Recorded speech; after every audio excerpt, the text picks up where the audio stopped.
Today I will be reading chapter 4. I figured Bertha was going to be mad at me for kicking that girl, but she was surprised.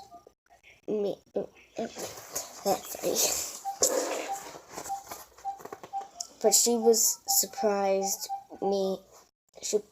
surprised me by putting her arm around me and saying, "Tomorrow's a new day." Then she gave me a little squeeze and added personality. I love those boots. She didn't say one word about my inappropriate behavior. Mama would have hollered at me and reminded me for the umpteenth time that I was a troublemaker like Scrappy. After supper that day, we had a blueberry pie for dessert. And I got to make my wish after eating it. If you cut off the pointed end of a slice of pie and save it for last, you can make a wish when you eat it. I learned that from my cousin Melvin, who swore it had worked from his brother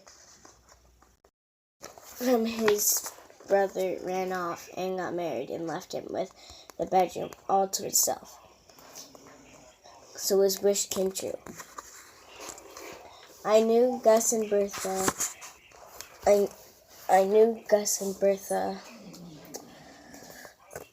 were watching me cut off that pointed piece and push it to the edge of my plate, but they didn't say anything. Even Bertha had been kind of quiet during supper. Maybe she really was mad at me for kicking Audrey.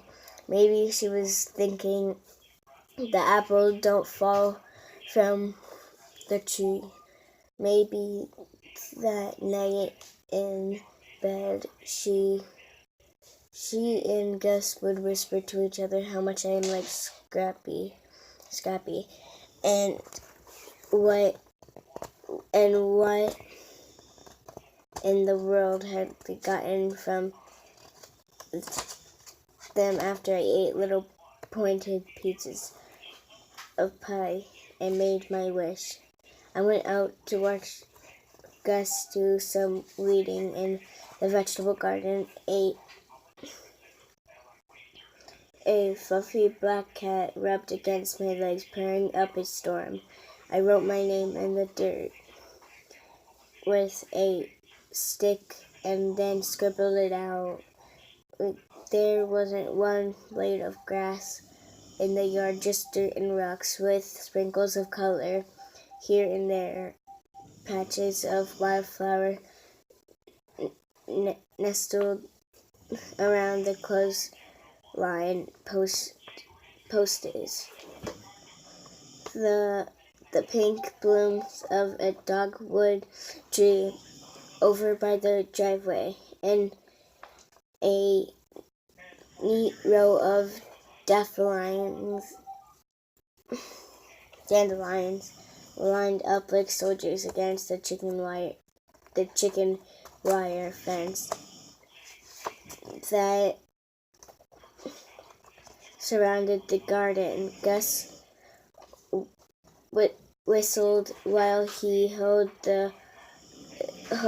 around the tiny tomato plants, stepping carefully between the pulled beans and zucchini that were just beginning to poke through the warm spring dirt. "If I catch that dog, can I keep him?" Yes. "I think that dog would rather be a stray," he said. But I knew better.